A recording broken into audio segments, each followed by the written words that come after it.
everyone. Thank you for taking the time out of your day to listen to what I have to say on how to sell products to the government.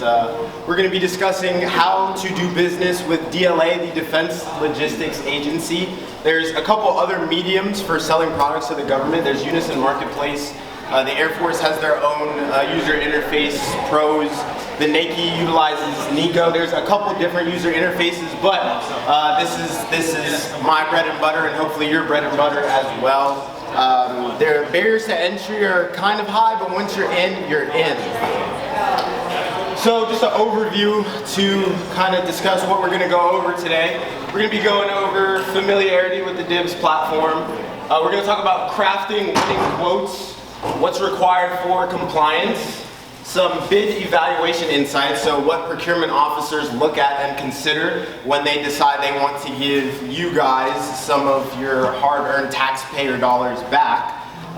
Real cases and lessons, and then we'll open it up. We'll leave about 10 to 15 minutes for Q&A, question and answer. So, a couple fun facts. There's a whole large plethora, a whole pie of doing business with the government. These are kind of some tidbits of information that might help you determine why doing business with the Defense Logistics Agency might be for you. So the government spent $766 billion on defense in fiscal year 2022. Here are all my sources, by the way, so you know I'm not making anything up. The DLA spent over $50 billion in fiscal year 2022. I believe the exact number is $56 billion. They purchased 5 million line items a year, so 5 million different things. So you can get in where you fit in. You'll hear me say that a lot. There are about 10,000 solicitations posted on DIBBS every single week. So there's a lot of opportunity in the space, and there's a lot of room for growth as well. And 51% of these solicitations either have one bidder or no bidder, so this means that there's no competition. A little fun fact, as of, what month are we in? We're in October. As of August of 2023, DLA is actually hiring procurement officers and taking them out of training to go back and award solicitations that are up to 18 months old, because there's so many solicitations that are not being awarded, and the government's budget is use it or lose it. So you have to spend the money, or the following year your fiscal budget will be decreased. So DLA has essentially created a task force of people to go back and award unawarded contracts. A little bit about myself, going to establish some ethos, because if I was sitting in your seat, I'd probably be wondering, why does somebody who looks like they could be my son or hangs out with my son talk to me about how to do business with the government? Completely valid question. So I've got nearly half a decade of experience in the game, done $2.5 million in sales. I primarily sell aviation parts, structural components for the body of aircraft, and different bearings as well. To date, 114 DLA contracts won, so that number is split up. It's about 83 now, don't quote me on the exact number. It's about 83 contracts that I won myself, and then I was an account manager for 2 other companies. If you would like, I can give you their cage code so that way you can look them up and see their revenue numbers. And I've been... Do I have a microphone now? Mic check, mic check. 1, 2, 1, 2. Oh, even better. Yeah. Thank you so much, my man. Everyone.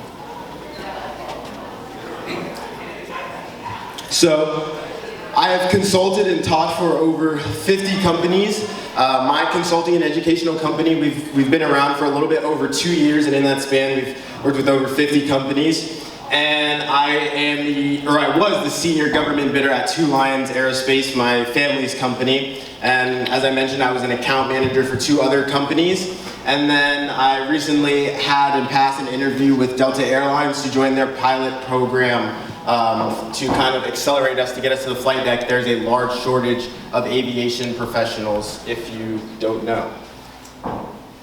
So we're going to be discussing familiarity with the DIBBS platform. I could teach a whole semester-long course about this, but we only have 45 minutes, so we'll kind of talk about some of the more nuanced, important things. So here's the home page of DIBBS. So this is what it looks like when you log on. So one thing that I want to address, A lot of the times people will log on to DIBBS and they'll be like, there's a wealth of information, I'm very confused, I don't know where to go. So one of the things I want to tell you is that a lot of times the information is just doubled up. They reference the same thing multiple times. So here's the RFQ tab and then here's solicitations. These two links take you to the exact same pages. And then when you look at, vendor registration, awards, and all that stuff, everything that's in this box you can find under this tab as well. So it looks like a lot. The platform is it's very robust, but it's archaic. DLA needs to kind of streamline this, but this is where your bread and butter is going to be. This RFQ tab here, and then everything that's underneath this solicitation box. This is how you're going to find your contract opportunities to pay your bills. Excuse me, what's that website that's hard to see over here? It is dibbs.bsm.mil, I believe. If you just type in dibbs.dla on Google, it will take you to that page. So this is what the RFQ tab looks like once you click on it. So as you can see, there's 7 different search categories that you can utilize to find contract opportunities. And you can also search by whatever set aside is applicable to you and your business. So if you would like, long-term contracts, automated indefinite delivery contracts, otherwise known as IDIQs, you can search for those. You can search for small business set-asides, hub-zone, woman-owned, SDV, OSB, economically disadvantaged, woman-owned, small business set-aside. So you can kind of choose your own adventure when it comes to picking your contracts. What I really want to focus on is this. So there's 7 different search categories. You can search by NSN, part number, federal supply class, solicitation, purchase request, nomenclature, approved cage, and approved part number. I'm here to tell you that out of these 7, 2 are really only applicable. Federal supply class and approved cage. These are going to give you the most amount of options while also giving you the most streamlined options. Approved cage, you can pretty much look up every single solicitation that's open for, let's say, Boeing has, for instance. Federal supply class, so there's a way that the government identifies or classifies everything, and it's by FSC code. So if you wanted to sell bearings, for instance, that would be 3110 or 3120, and you will find all 2,000 or so solicitations open for every single federal supply class. So if you only take down like 2 pieces of information from me, please remember that federal supply class should be your primary way of searching, and then once you find a company that you really want to work with, for instance, I know I spoke to a gentleman, he sells painting supplies, he has an account with Sherwin-Williams. Sherwin-Williams has a cage code, so you would just search by that. So this is what comes up after you search by FSC code. So if you notice, there's 1,814 solicitations open just for this FSC code. This is the FSC code for bearings. In total, I believe that there's about 7,000 solicitations open for bearings at any given time. So this right here says records found, and then you can see that all the solicitations are organized by NSN, part number, nomenclature, solicitation number, purchase request, issue date, issued by. Don't worry, we'll talk more in depth about this. One of the things that I want to touch on really quickly is somebody might ask, okay, there's 2,000 solicitations, how do I identify which ones I've already looked at and which ones I haven't thought of yet. And if you notice here, the unclicked ones, the ones that you haven't visited, they're this nice, flush, bright blue color, and then the ones that I have clicked on, as you can see here, they're a darker magenta color. So you can kind of look at that and you say, okay, I'll skip over that one because it's Friday and on Monday I already looked at these. So this is the approved source page. So as you can see here, you've got your national stock number, you've got your nomenclature, you've got your approved source data, so you've got the preferred cage code, the preferred part number, and the company name.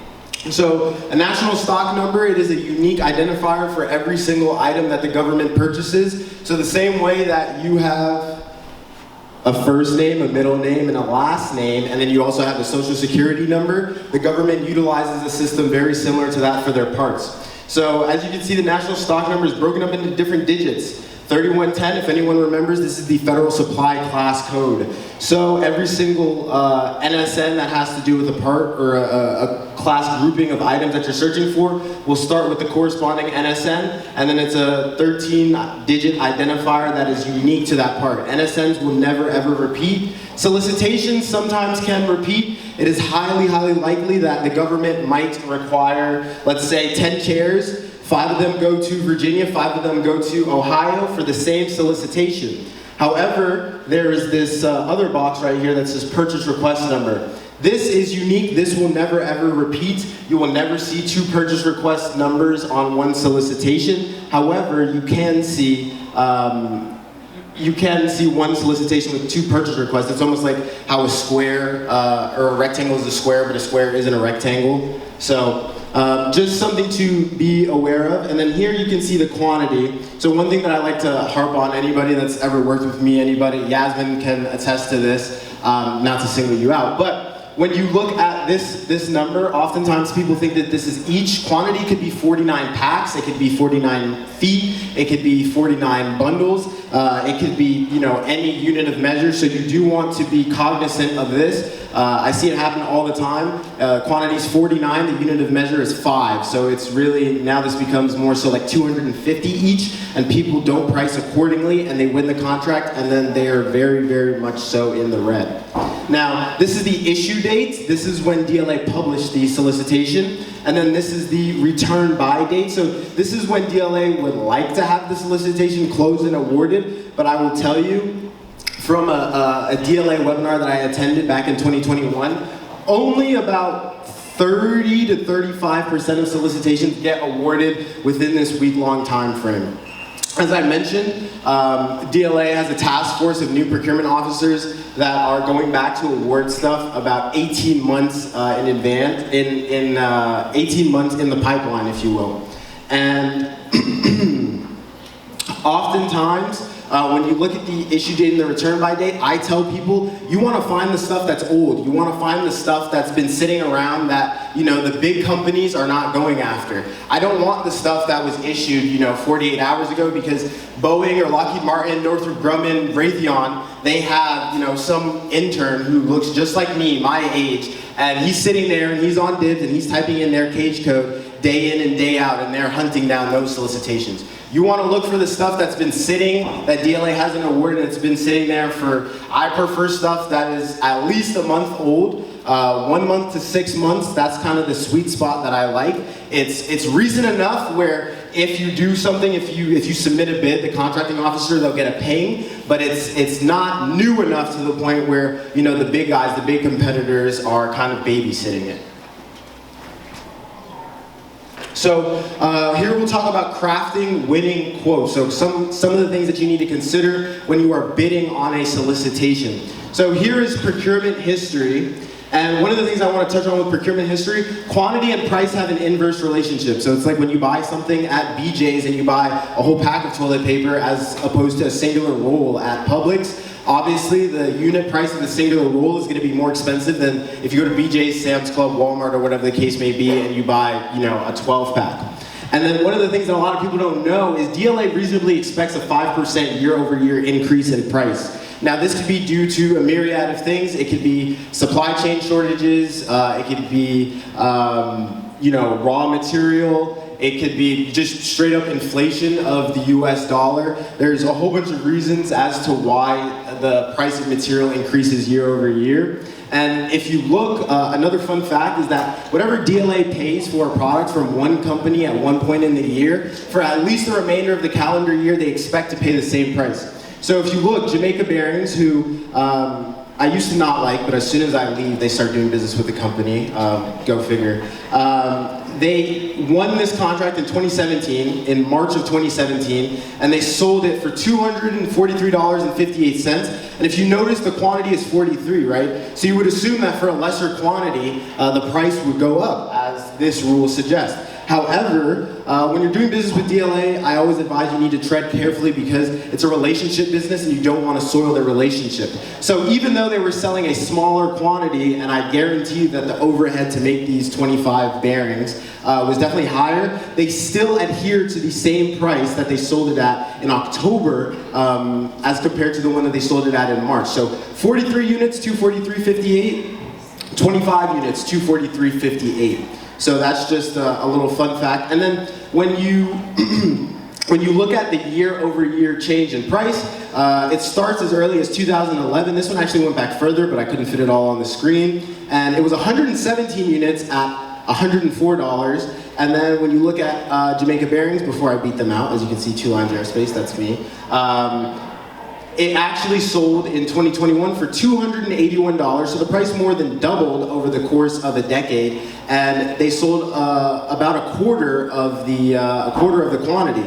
So that kind of illustrates these two rules here. The quantity decreased, so the price went up, and then the 5% year-over-year increase, so you've got about 12 years of discrepancy between the two. And then here's us. So in 2023, I sold these 27 units at $250, so I undercut these guys. And then we did such a good job, we delivered on time, and we sold that in June of this year, and then in July, the government came back and they're like, hey, we need 33 of these. And again, you're gonna hear me say this a lot. It's a government business for sure, but it's really a people business. The government does business with people that they like, with people that they trust, with people that have their best interests at heart. At the end of the day, what we're doing is we're supporting the men and women that fight for our freedom, essentially. And we wanna give the government the opportunity to do that in the most cost-effective way possible. So even though I could have sold it for $250 because that's what this rule suggests, I decided to take $45 off and sell it at $205 for 33 units. So that's just a quick crash course on procurement history. And I like to say that when you are examining procurement history, you're trying to win the award, right? And winning the award it's like you're hunting a deer, and then the procurement history are like deer tracks in the snow. Can I ask you a quick question? Yeah. So for that procurement history, was that all like based on a specific NSN? Yes, that was for a singular NSN. I wish I could have shown you the full screen. That part, DLA had only listed one part number on DIBBS, but there are actually 7 different part numbers from 5 different companies. So, but yes, that was all for one NSN. Whenever you look at procurement history, it's all going to be coinciding with the same national stock number. What does that bid type of bid without exception, what does that mean? We're going to get to that. Can you go to the last slide? Yeah. Okay, so when you took the discount of $45, okay, so at $250, what were you making? At $250, so I actually have an email that I believe, or no, it's not this one, it's a different set of bearings, but with these, I think we were making like 125 bucks. Okay, so to bring, it's not like you were making 50 bucks to start and you brought it down to 85. No, my margin was already quite comfortable on these, and we got these from Bearing and Drive Systems, who I have a great relationship with. They give us everything on credit, so I wasn't even paying anything up front, so we could kind of afford to do this. And sometimes I tell people, don't think about your profit in the moment now. Maybe think about taking a little bit less money on this initial contract, so that way you can think about, okay, maybe the $45 that I'm not making, don't think about it as a P&L or a